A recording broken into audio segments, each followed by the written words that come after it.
Здраво и добро дојдовте уште едно видео, каде што ова видео ќе разгледаме структурата и функцијата на теклеточниот рецепторен комплекс, а првично ќе започнеме со разгледување на структурата и функцијата на теклеточниот рецептор, поточно на алфа-бета теклеточниот рецептор, кој што очигледно е составен од два полипептидни синџири, кои се нарекуваат алфа и бета. Океј. Сега ќе идеме од нивниот амино крај надоле и така ќе разгледаме структурата. Првично ќе гледаме овие домени кои имаат соодветни имиња алфа 1 и бета 1, кои по структура се имуноглобулински дипли. Така, затоа вака ги бележиме како полукругови, нели? Тоа го спомнавме кога зборавме општо за антитела. И овдека гледате дека сум бележал В. Зошто? Бидејќи овие први домени кои се до N крајот се варијабилни, односно се различни кај сите теклеточни рецептори. Така, значи различни кај сите теклеточни рецептори. Добро, некој може ќе се повтори во популацијата на теклетките во организмот, но главно се различни. Сега, делот од варијабилниот домен кој влегува во интеракција со пептидот, така нели овдека имаме некој си пептид кој е представен на МХЦ молекула и са овој варијабилен домен треба да влезе во интеракција со него. Јамките кои влегуваат во интеракција со него се всушност комплементарно детерминирачките региони во варијабилниот домен и ќе бележака со жолта боја. И овие ги имавме исто кај имуноглобулините, така тие беа некако јамки кои всушност влегуваа во интеракција со пептидот. Океј. Сега, кај алфа синџирот имаме 3 вакви CDR региони, додека кај бета синџирот имаме 4 CDR региони. Не се знае што е улогата четвртиот, но едноставно постои. Сега, ако продолжиме надоле, стигаме до константниот домен кој исто има имуноглобулинска структура на имуноглобулинска дипла. И овој регион е всушност ист кај сите ТЦР, нормално со некои мали разлики. Така, значи ист ТЦР кај сите Т клетки. И повторно тој си има соодветни имиња алфа 2 и бета 2.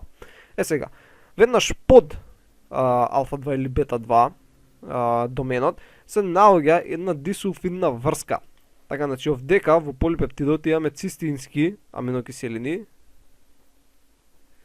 кои што нормално имаат сулфур и може да образуваат ваков дисулфиден мост и на тој начин всушност се поврзани алфа и бета синџирите.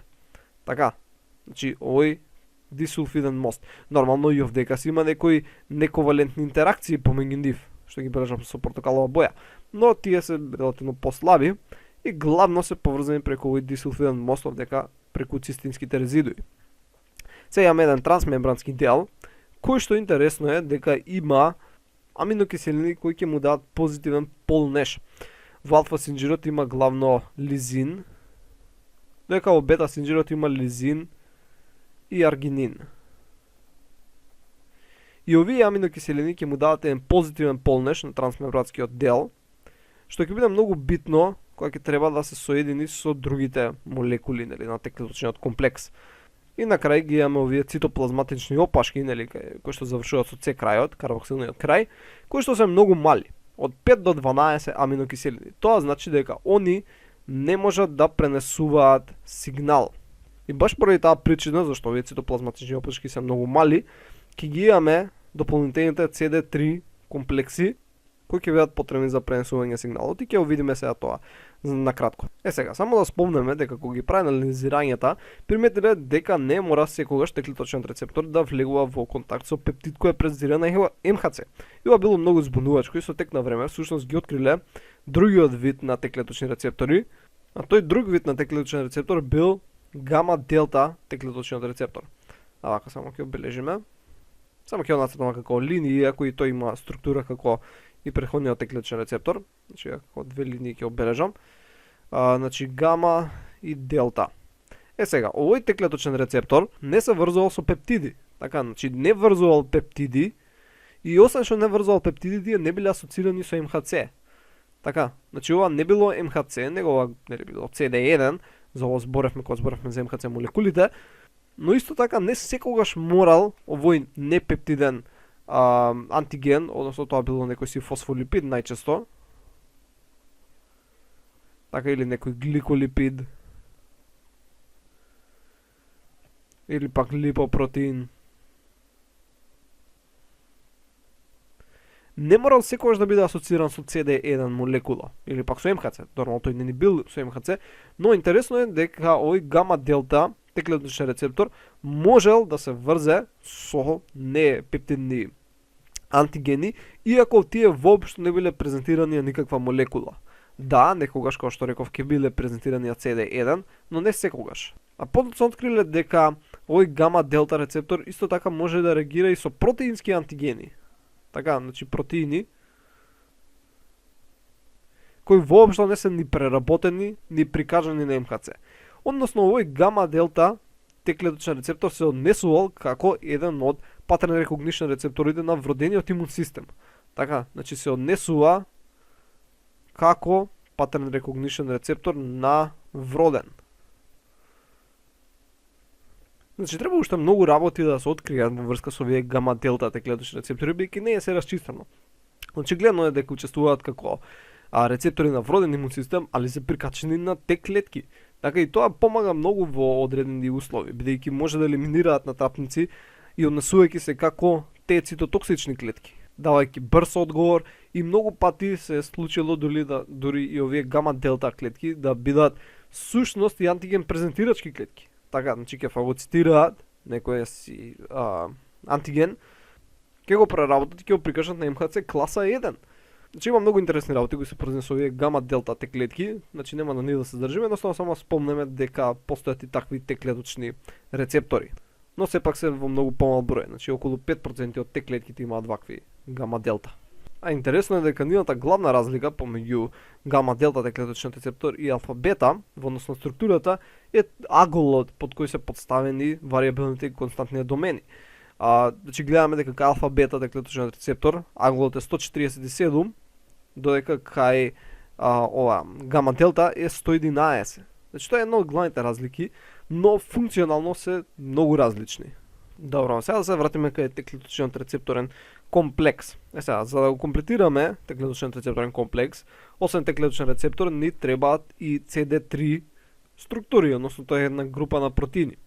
Сега, овие CD3 протеини се нековалентно асоцирани со Т клеточен рецептор и го градат тој Т клеточен рецепторен комплекс. Сега, 5 полипептиди ги градат тие 3 комбинации на CD3 молекули и сега ќе ги разгледаме. Значи едната е комбинација ваква, комбинација од гама епсилон, и сега ќе бележам, не знам, со жолта боја. Значи овие имаат долги цитоплазматични опашки, значи потребни за пренесување сигнали, трансмембрански региони и имаат имуноглобулинска структура надвор, односно имуноглобулинска дипла. Нивниот домен е од имуноглобулинска дипла. Вака. Потро трансмембрански регион и цитоплазматична опашка, каде што ова овдека е всушност N крајот, ова е C крајот. Сега, еден од CD3 молекулите е всушност изграден од гама епсилон полипептиди.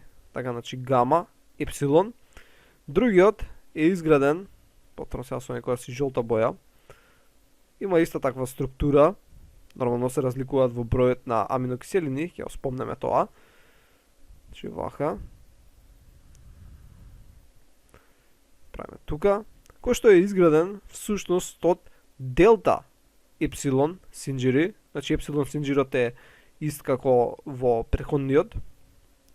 Тука е C крајот, тука се N крајевите. И последната структура од CD3 е следнава. Сега вака ќе направиме вака. И една многу долга опашка. Вака ќе се спуштиме од надоле. Значи многу долга опашка.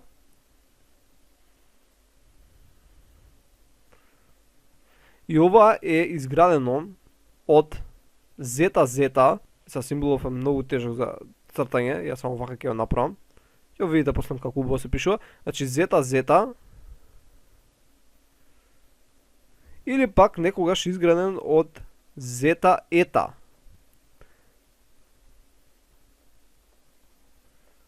Но 90% од случаите е зета-зета, значи е хомодимер на зета-зета, но 10% од случаите е хетеродимер на зета-ета синџири. Овие се трите различни полипептиди кои може да ги изградат CD3 комплексите, односно гама, епсилон, делта, зета или ета.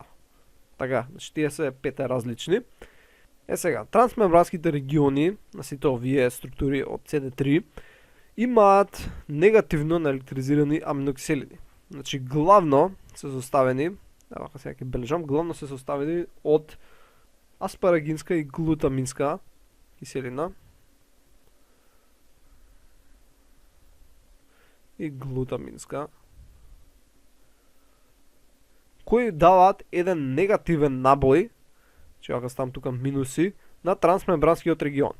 И ова значи го имаме кај сите трансмембрански региони од CD3 комплексот.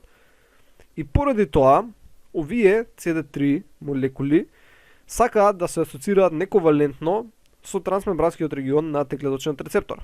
Односно се привлечени кон него. Сега не знам со виолетова боја да бележам. Значи привлечени се кон него, бидејќи рековме дека трансмембранскиот регион на Т-клеточниот рецептор има позитивен набој. Сега ги заокружувам плюсевите, така? Поради лизинаргинин. И заради тоа, овие молекули од CD3 сушност се асоцираат нековалентно со ТЦР. Така, и при тоа ќе можат да служат за транспортирање на сигналите. Сега, цитоплазматичните опашки, кај гама епсилон и делта епсилон, се околу 40 аминокиселини. Така, значи, ја ќе бележам, околу 40 аминокиселини, додека таа на гама, на зета-зета или зета-ета е околу 113 аминокиселини. Значи, многу е подолга и ќе видиме зашто ова е битно. Тоа е битно бидејќи на овие цитоплазматични опашки сушност имаме едни секундарни протеински структури, односно мотиви, кои се наречени имунорецепторни тирозин активирачки мотиви, односно ИТАМ региони. Сега ќе бележам со виолетова боја.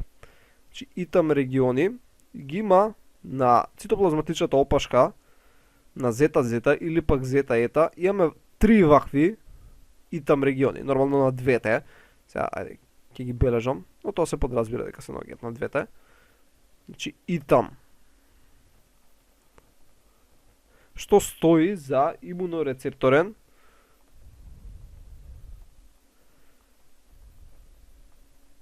тирозин активирачки, вака.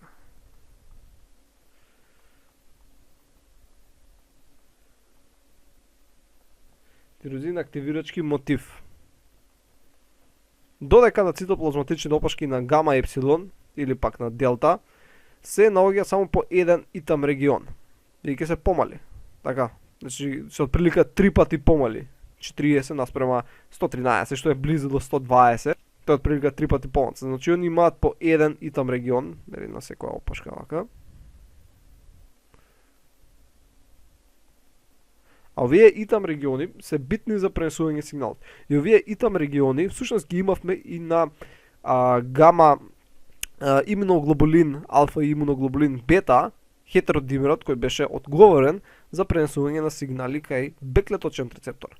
Така, бидејќи самото антитело кое се поврзуваше со антиген, сигналот идеше преку тие имуноглобулински алфа или бета хетеродимери. Сега, начинот на кој всушност се пренесува сигнал, нема сега да го разгледуваме, но само ќе спомнеме дека ова ќе биде место врз кое ќе се врзе протеин, така, па после тој протеин ќе активира друг протеин, така, па после тој протеин ќе активира трет протеин и така натаму. Океј, значи тоа ќе биде главниот начин на кој всушност се пренесува сигналот, но потребно е да има ваков регион врз кој може да се започне пренесување на сигналот. Ево, ќе го оставам вака. Интересно е дека друга работа за која се битни овие CD3 региони, значи, ај сега можеме сега да ги бележиме, значи овие сите спаѓаат во CD3 и заедно овие CD3 со Т-клеточниот рецептор, така како ги сумираме, всушност го прават Т-клеточниот рецепторен комплекс. Така, значи сите овие вака заедно прават Т-клеточен рецепторен комплекс. Аха, и друга работа што сакав да спомнам зошто се битни овие CD3 молекули е да се знае каде да се експресира Т-клеточен рецептор. Бидејќи приметено е, односно правени се истражувања дека ако ги нема овие CD3 молекули, ги пречкртувам сега, нема воопшто да се експресира Т-клеточен рецептор. Значи Т-клеточниот рецептор не може да се експресира на мембраната на клетката, ако предходно на мембраната ги нема овие CD3 молекули. Тоа е на некој си начин како ја имаш мембраната, така имаш мембраната и првично се поставуваат овие CD3 молекули, така CD3 молекули и понатаму место каде што се тие CD3 молекули, нормално треба да си го змислите во 3 димензии, они не се вака линеарно поставени, ќе се интегрира теклеточниот рецептор. Но ако ги нема овие CD3 молекули, нема да се интегрира теклеточниот рецептор. Значи ова нема да се случи. И затоа е многу битно воопшто да постојат овие CD3 молекули. Тоа е втора причина, освен за пренесување на сигналот. Сега повторно спомнам дека ова морате сега да го гледате во 3 димензии. Така, значи сега ако ја направам мембраната вака како една рамнина, така ова вака ако е мембраната, теклеточниот рецептор ако е ова овдека, ко цилиндерче ќе го направам, не мора да значи дека овие молекули од CD3 се вака линеарно распределени. Така, значи тие може да се бидат поставени едната тука, другата тука, третата тука. Океј. Значи не мора вака бидат у линија како што ние ги цртаме дека се на мембраната. Тоа така ги цртаме, едноставно за симплифицирање. Сега да видиме се ова што го направивме, како изгледа всушност убаво вака нацртано. Така, значи овдека го имаме алфа, бета теклеточниот рецептор и можеме да видиме дека многу потсеќа, односно е ист на некој си начин со еден дел од Fab фрагментот. Така на имуноглобулинот ова целото беше Fab и ова само делче од Fab фрагментот на имуноглобулинот и ќе можеме да видиме дека суштост е ист. Така, и кога ќе разгледаме генетиката на теклеточниот рецептор, ќе видиме дека тоа стварно е така, бидејќи Б синџирот, кај теклеточниот рецептор ќе има ВДЖ рекомбинации, дека алфа синџирот ќе има ВДЖ само рекомбинации. Што е исто како и кај Fab делот од имуноглобулинот, нели лесниот синџир имаше само ВЈ или ВДЖ, додека тешкиот синџир имаше ВДЖ. И значи теклеточниот рецептор стварно многу потсеќа на делот од имуноглобулинот. На тој дел од имуноглобулинот. И можеби едниот произлегло од другиот еволутивно. Добро, дека повторуваме слика како тоа се истото изгледа, само така убаво обоено и можеме овдека горе што да приметиме. Овие што се? Овие јамки вака што се обоени со друга некоја боја. Тие се CDR регионите. И можеме да видиме овдека дека всушност имаме 3 за алфа и 3 за бета. Сега реков дека имаме 4 за бета, тоа е точно, но четвртиот обично не го бележат, бидејќи уште не знаат зашто е и така натаму, значи обично у книгите пишува 3. Значи тие се CDR регионите кои зборевме, јамките во кои Т рецепторот доаѓа во контакт со пептидот. Сега ако идеме надоле, можеме да видиме како всушност изгледа теклеточниот рецепторен комплекс заедно, нели теклеточниот рецептор со CD3. Сега овие CD3 молекулите секогаш вака ги представуваат, не знам зашто, едните од едната страна, другите од другата страна, но може сите да ги ставиш од едната страна и така да биде изгледа малце поубаво. Пред тука може да се стават зета, така и CD3 едноставно само вака ќе обележавме, не може од две страни да шетаме, но окей. Значи, еве, како тоа изгледа, ги имаме тие итам региони по 1, додека кај зета или пак зета ета имаме по 3. Ова е повторно истото, представено само поубаво, нака со бои. И овдека се може да видиме како изгледа тоа во 3 димензии, нели? Она што зборев дека тие не се вака линеарно поставени како овдека, него дека имаат некаква си тридимензионалност. Така, значи не се сите вака линија една. И овдека ги имаме негативен набој поради аспарагински глутаминска киселина, додека кај теклеточниот рецептор нели имавме лизин и аргинин, кој што дава позитивен набој и поради тоа имаме нековалентно поврзување теклеточниот рецептор со CD3 молекулите. И ова е повторно некоја се слика како всушност изгледа сигнализирањето посредувано од CD3 и посредувано од овие некои хелпер други молекули кои сега не ги спомнавме, ќе ги разгледаме во понатамошните видеа. Во понатамошните видеа ќе разгледаме детално патекава како иде сигнализирањето. Сега едноставно само така гледате слика дека има протеини кои активираат други протеини, кои активираат трети протеини и така натаму и така натаму. И се тоа води до активирање некои транскрипцијски фактори кои зголемуваат транскрипција на одредени гени. Значи ние само во ова видео го разгледавме само ова. Теклеточен рецептор TCR плюс CD3. И тоа беше се за ова видео, се надам дека научивте нешто ново и ќе се видиме во наредното видео. Довидување.